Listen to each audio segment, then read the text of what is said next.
Bienvenue à cette édition.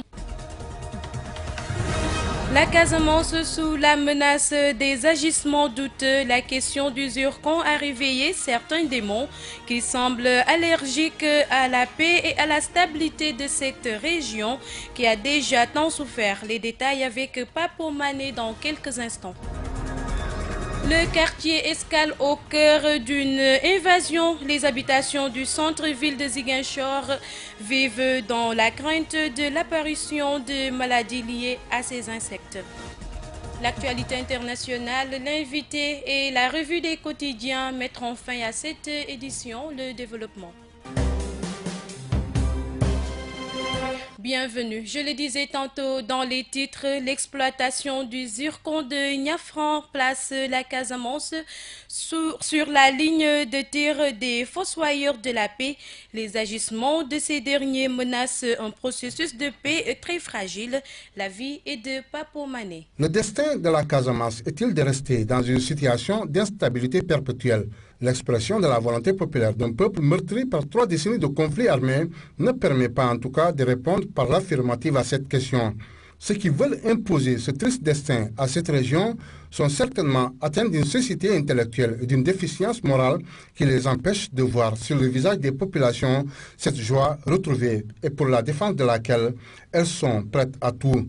En quoi une Casamance réconciliée avec elle-même, joyeuse et vivante, peut-elle déranger certains au point de les pousser à vouloir réveiller les vieux démons? Serait-on tenté de se demander? Les masques commencent à tomber et ces pyromanes semblent avoir trouvé un alibi avec cette histoire de zircon. Toute cette levée de boucliers provoquée par l'exploitation de ces minerais n'est que la conséquence d'une opération occulte de manipulation de la part des personnalités au crépuscule de leur vie politique ou en quête de notoriété déjà perdue pour certains. Retrouver une virginité politique doit-il pousser quelqu'un à enflammer la Casamance? Certainement pas. Ceux qui le font semblent ignorer le caractère irréversible du processus de paix.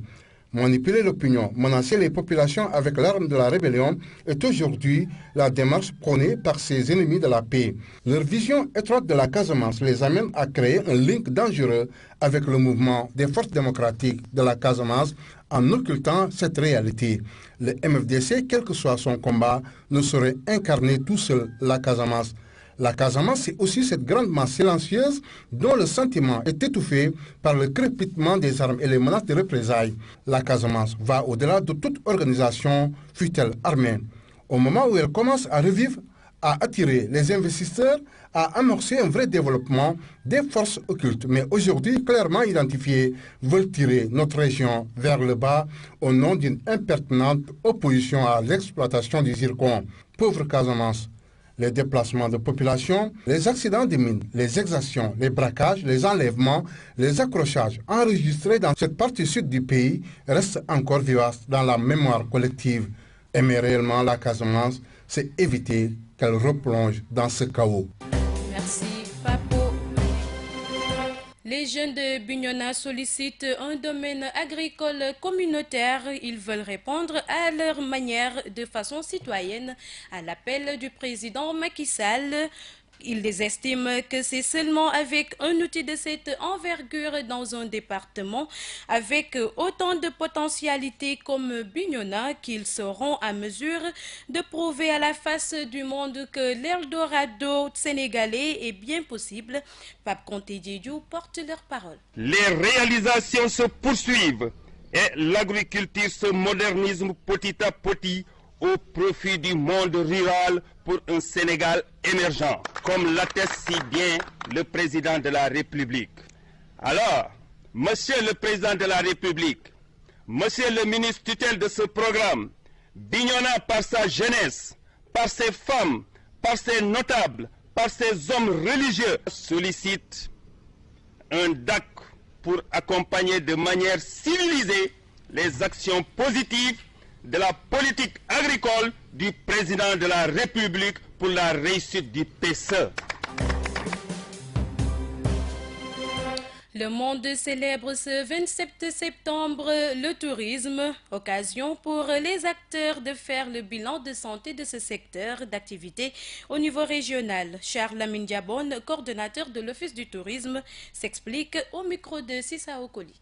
Aujourd'hui, on peut dire Alhamdulillah, parce que si nous faisons un recul de 5 ans, c'est-à-dire de 2012 à nos jours, il y a une évolution.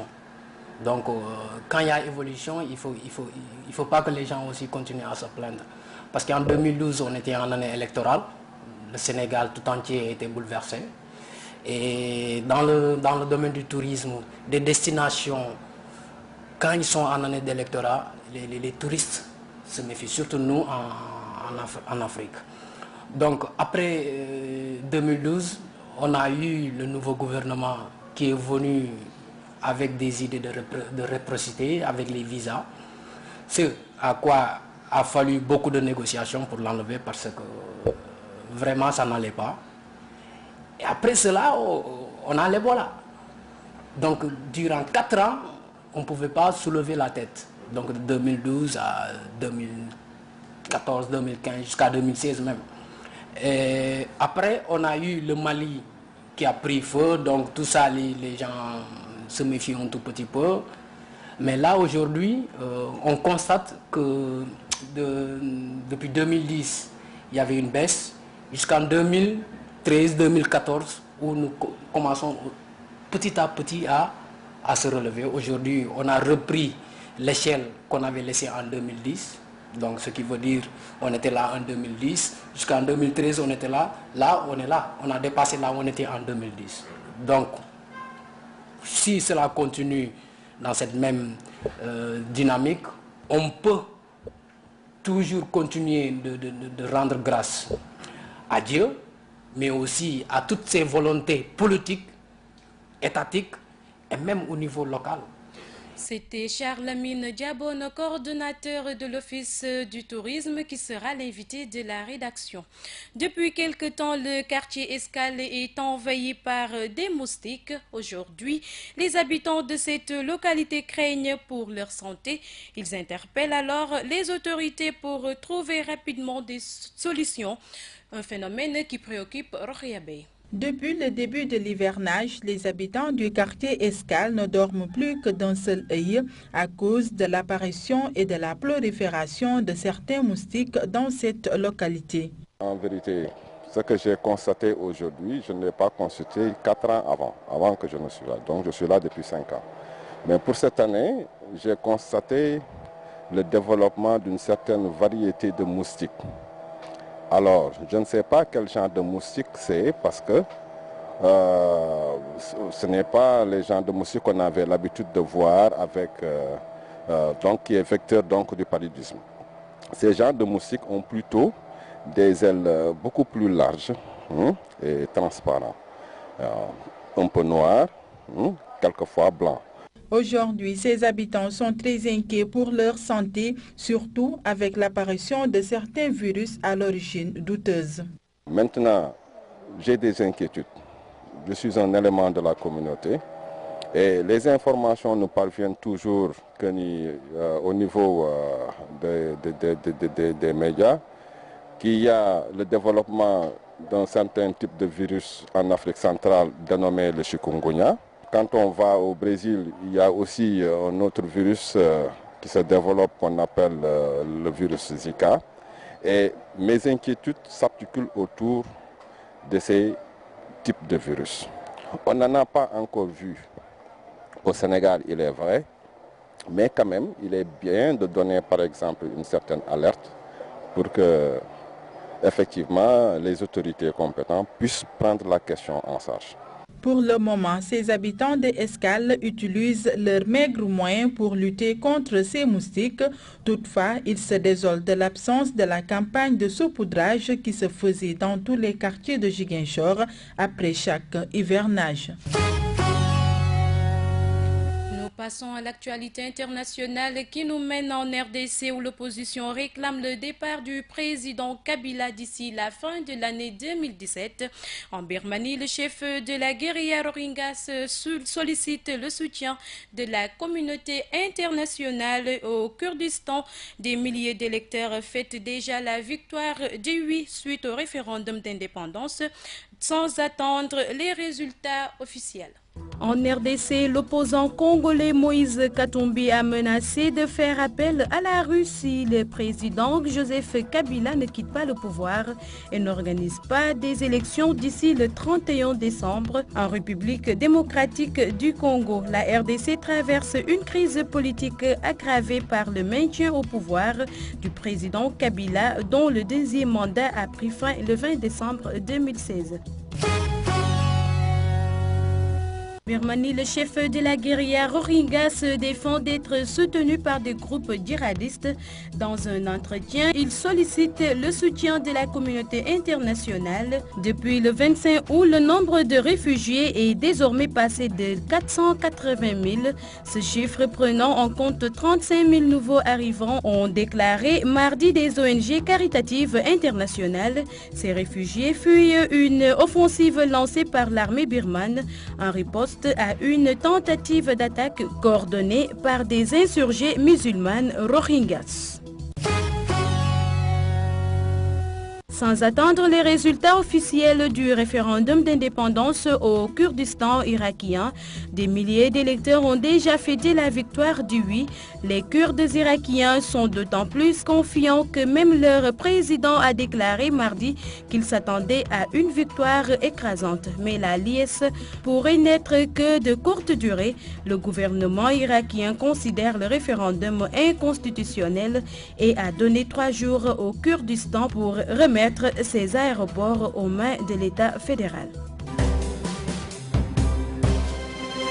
Voilà, la rédaction reçoit Charles Lamine Diabonne, coordonnateur de l'Office du tourisme de Ziguinchor. Il s'entretient avec Sissa Okoli. Moi, je vais d'abord dire à l'État sénégalais, aujourd'hui, nous avons le malheur d'autres fait le bonheur d'autrui. Aujourd'hui, c'est à nous de bénéficier des malheurs des autres, parce qu'actuellement, presque toute la région, ou bien la sous-région est menacée. Au moment où, au niveau du Sénégal, jusqu'à présent, on touche du bois, alhamdoulilah. Donc, l'État doit continuer à faire la promotion pour dire aux gens, hey, regardez chez nous, il n'y a pas ça. Parce que c'est ça aussi.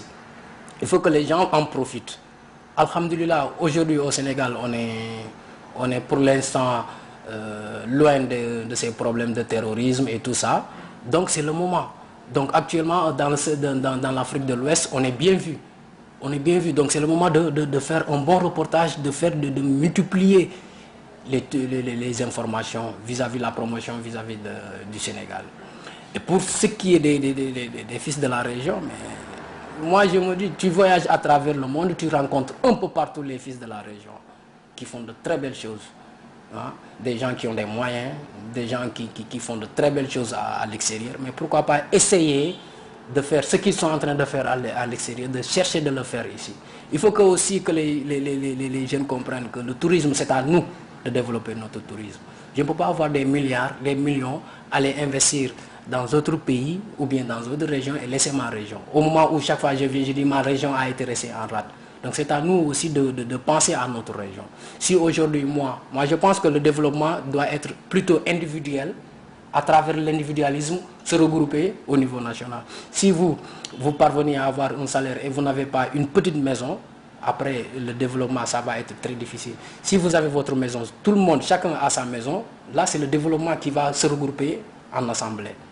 Donc je fais un appel à la jeunesse casamançaise, quel que soit ici au Sénégal qu'à l'extérieur, que c'est le moment de revenir et que à travers le tourisme, parce que quand on parle de tourisme, on parle de solidarité, on parle de financement, on parle d'apport. Donc, à travers le tourisme, qu'on peut non seulement vendre notre destination, vendre notre image, vendre notre valeur culturelle que nous avons.